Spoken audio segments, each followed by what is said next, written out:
আসসালামু আলাইকুম, hello everyone. এই ওমানে অনেকে আসার জন্য প্রস্তুত নিছে কিন্তু আসতে পারে না, ভিসা বন্ধ বিগত 1 বছর ধরে। তো অনেকে আসার জন্য চাইতেছে, আর অনেকে ফাস্টফুড বানায় রাখছে আসার জন্য। কিন্তু আসলে ভাই, ওমানে ভিসা বন্ধ হয়েছে ঠিক আছে, কিন্তু যারা দালাল চক্র এরা বলতেছে ওমানের ইনকাম অনেক। আসলে কিন্তু ওমানে বর্তমানে এখনো ইনকাম নাই, কাজের রেট কম, মানুষের হাজিরা কম। ভাই আপনি আছেন কত বছর ধরে?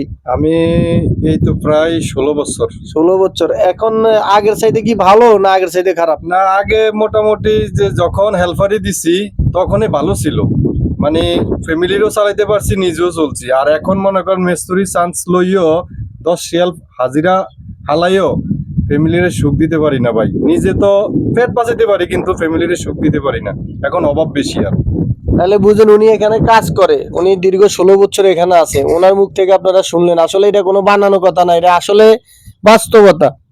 তো আমি এর জন্য বলতে চাইতেছি, আমার অনেক পরিচিত কাছের লোকে মাঝে মধ্যে বলতেছে একটা ভিসার জন্য।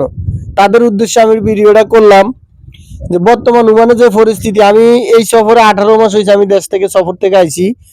আমি মনে খাওয়া দাওয়া আর সংসার টংসার চালাই 1 লক্ষ টাকা জমা নাই আমার কাছে।